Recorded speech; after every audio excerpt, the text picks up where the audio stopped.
Oh, are we good? Okay, cool. We're good? Sit on. Yeah, it's live. All right.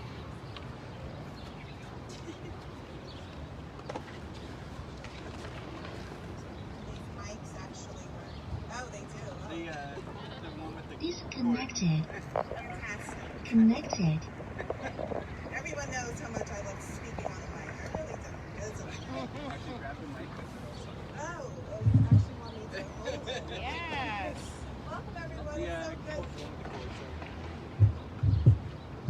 There we go. Hello. Hello. Yes. So welcome everyone to the rally for REPP DC.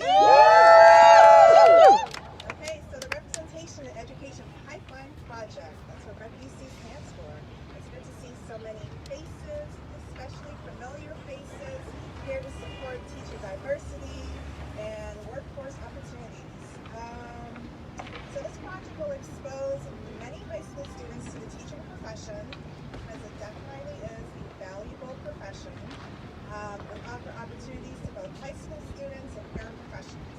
I've had the pleasure of being part of Empower Ed for the past 3 years and have worked on a number of initiatives and campaigns related to teacher diversity, recruitment, and retention. REPP DC is a culmination of the last 2 years of research, planning, and advocacy.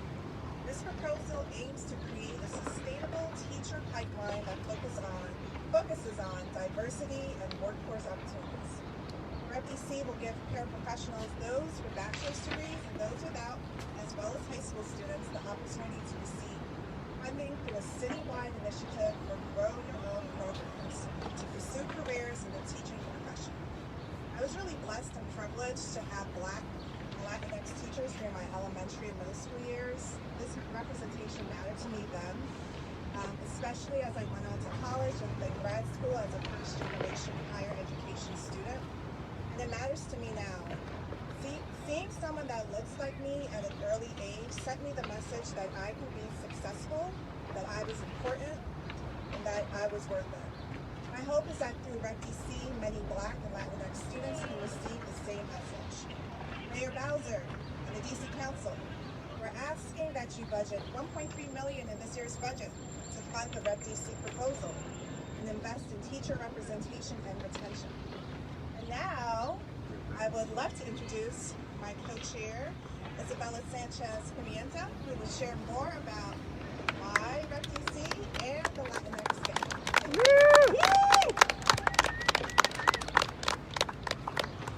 Thank you, Giselle, and welcome again to everyone. As mentioned, I'm Isabela Sanchez, and I'm a DC public school teacher, and I'm also an Empower Ed Fellow. Over the past couple of years, as Giselle mentioned, we've been working to bring attention to student-to-teacher representation gaps in our public schools.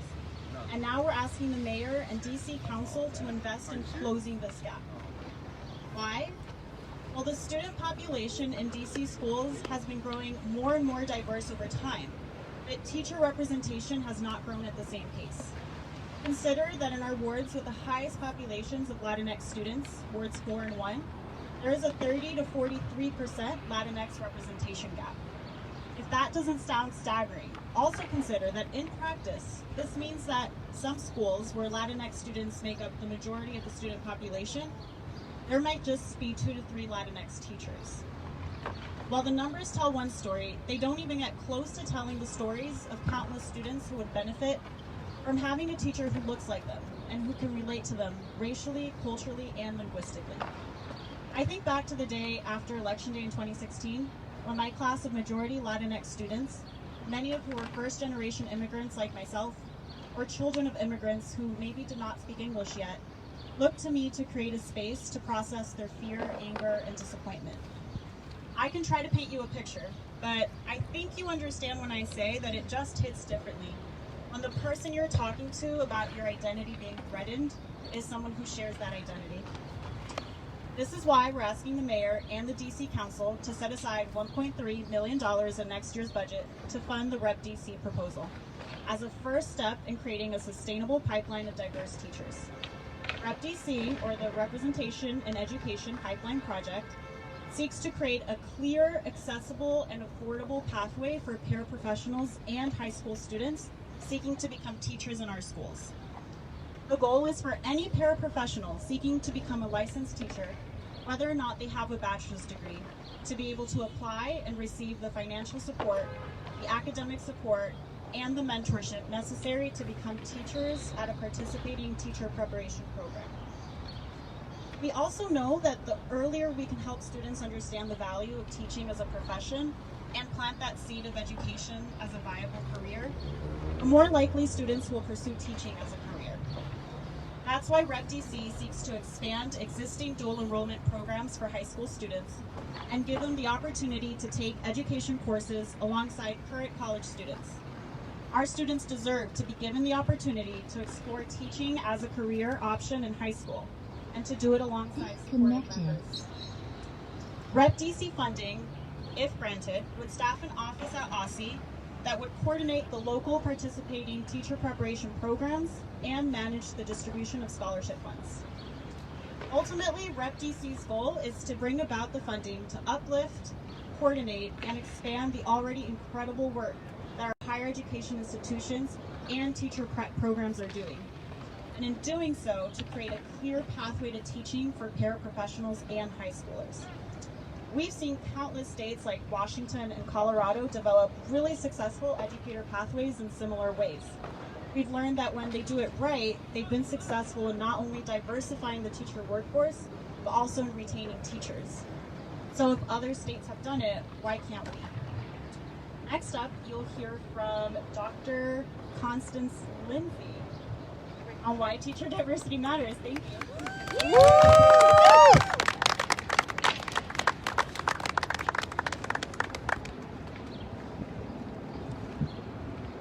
Thanks so much for inviting me to come out today. So just to let you know, my name is Dr. Constance Lindsay. I'm actually a professor at UNC Chapel Hill, but I'm also a DC native, born and raised. I went to the Capitol Hill cluster schools, and my grandma, who was one of my first teachers, taught at Dunbar, and she was in DCPS for 27 years before she retired. So I sort of come to this work with both sort of personal and professional interests. So we know that nationally about 80% of teachers are white, and we know that the public school student body is majority students of color. And these gaps are especially stark for our Latinx students. As was mentioned, we just don't have the numbers of diverse teachers that we need to serve these kids. And it doesn't just matter for students of color, right? It matters for everybody. We want all kids to be able to experience all types of teachers. Research shows the positive effect on both achievement and other outcomes for students of color when they have a teacher of color. My own work shows the impact of having a same-race teacher on things like exclusionary discipline, which we know is especially harmful for students of color because it excludes them from the classroom and puts them on the school-to-prison pipeline. We have another study that basically shows the long-run impacts of having a same-race teacher. So, in particular for young black boys, if they have a black teacher early on, they are less likely to drop out of high school. We see these huge drops, especially for black boys who are consistently on free and reduced price lunch, right? So some of the kids that we might have the most concern for, you get these huge impacts. But the good news is we have the evidence base, right? And there's plenty of interest around this, both nationally and locally. And there's plenty of great work going on. You guys are doing awesome things at Empower Ed at all stages of the human capital pipeline, right? There's many different ways that we can intervene and make things better. And it's a pretty straightforward policy recommendation, right? Unlike some other things that might be more complicated, this is pretty simple, right? Diversify the workforce and make sure that the workforce that we do have has the training to serve our kids in a culturally responsive fashion. So I'm excited that you all came out today in this hot sun, I'm on all black, to support this very good cause. And I hope that, my city, this hometown, decides to invest in policies and activities to increase representation and create a culturally responsive workforce. And with that, I will introduce Mr. Vanlicayo.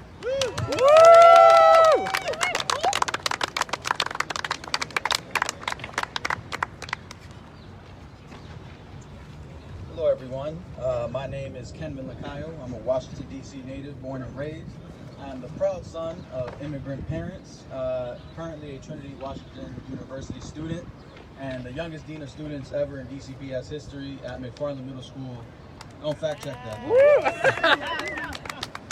I was blessed enough to take part in a prep program right out of high school that changed my life forever. It placed me in a pre-K classroom in an area I grew up in, just a block away from my grandmother's house. A young boy in my classroom was all the way turned up. That free-spirited child was tearing things up, biting me, and even threatening my life. I showed him as much love and patience as I possibly could. He reminded me of myself. Our relationship became an anchoring force for him in the classroom.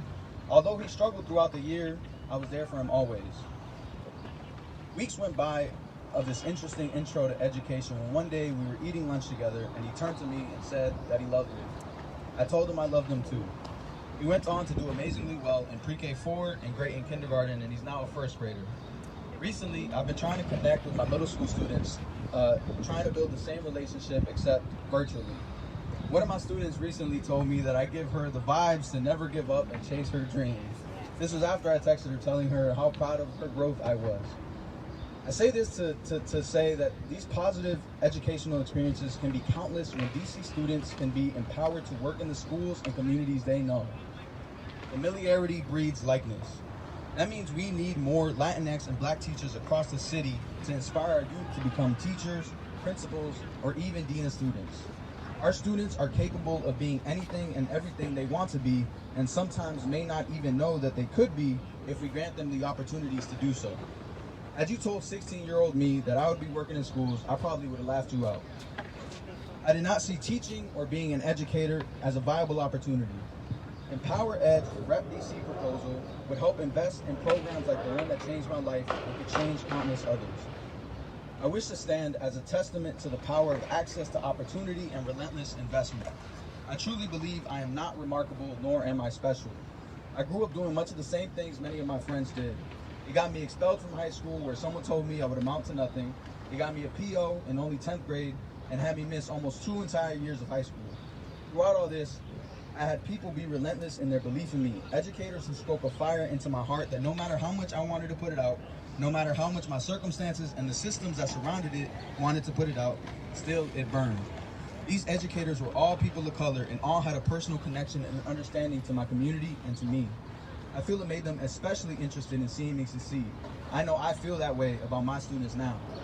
I sometimes wonder if some of my friends could still be here had they encountered more teachers they could relate to, or if they were able to find a better route to the financial security and belonging they were really looking for. I believe REPP DC would fund opportunities for both to happen at the same time. I graduated high school with a 1.4 GPA, and the program still led me to college where I now have a 3.0 GPA. I am not remarkable because I know there are so many young men and women who have the drive and passion and capabilities to do the same, and many who would probably do it better, given the opportunity. This should be the norm. Not investing into the REPP DC proposal is a disservice to our young people and our students on so many levels. How can we say we need more educators of color and then turn around and not implement policy that tells our students it can be you? How can we say we need more educators of color in front of our students and not do everything in our power to place them in front of our students? It's no secret that DC is changing and so many families are being priced out. Opportunities like the one REPP DC would support could have generational impact. Clear pathways to high-paying careers are a must for the young people in our city. Mayor Bowser, DC Council, our young people, our communities need financial stability and opportunities with tangible outcomes like degrees and careers. Budgeting to invest in REPP DC in this year's budget is a must for this city. Now, for some remarks from Marcus Batula, former Vice President of the State Board of Education.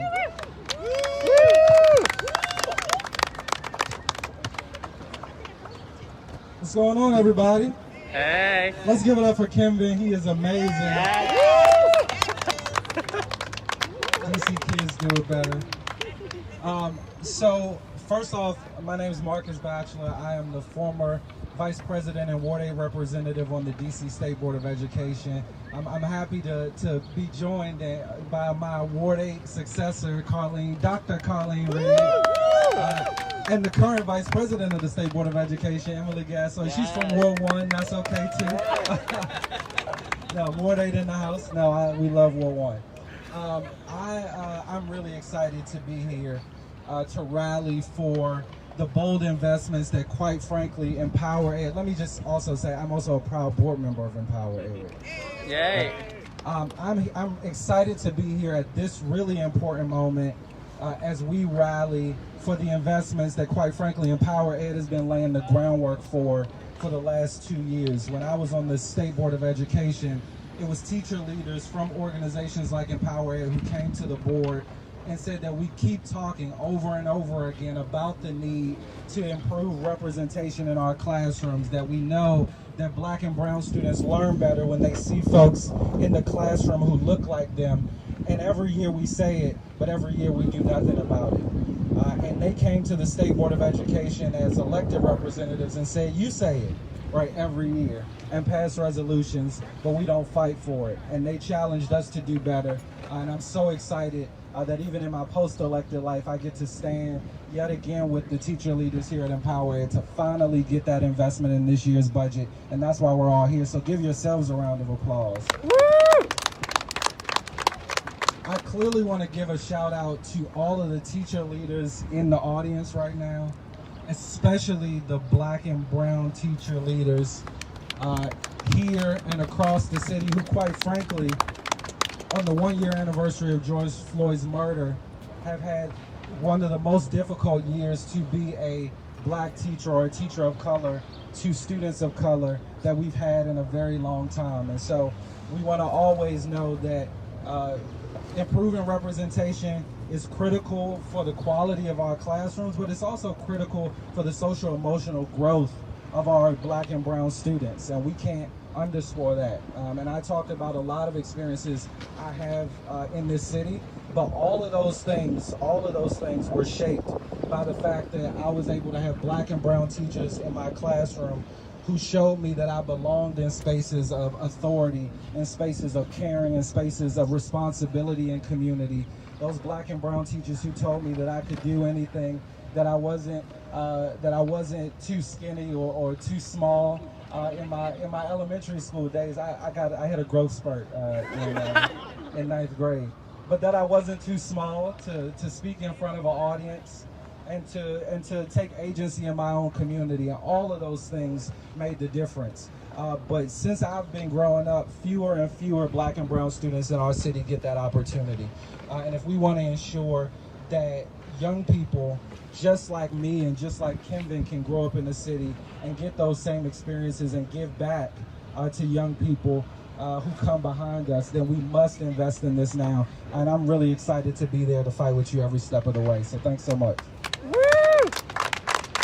And I guess I'm introducing Scott. Scott goes here, everybody. Thanks, Marcus. Thanks, everybody. Thank you all for coming. Even after the rain, even after the reschedule, I appreciate a lot of you have been with this cause for a while. So I appreciate how much you've done, not just for showing up today, but for fighting this fight for a long time. And I want to say, Marcus shouted out two of the great state board members, Emily Gasoy and Dr. Carleen Reed, who are here as well. So I want to thank them. I want to thank SBOE President Zachary Parker, who got caught in something but would like to be here. Councilmember Janice Lewis-George, who's putting up a video for us right now online, who's going to be with us yesterday, but has been incredibly supportive of this initiative as well. And I want to thank Representative Gasoy in particular for fighting this fight on the state board over the last couple years, passing a resolution to support our Latina educators, and then for the other board members and following up and making sure, along with Dr. Gasoy, that we had a representation supporting our Black educators and that we have representation across the board. And I'm really proud to say that in our next cohort of Empower Ed Fellows, some of whom are here today, we also are going to have a sizable population of Asian American Pacific Islander fellows who will be making sure we have that representation, which has been kept out of the classroom for too long,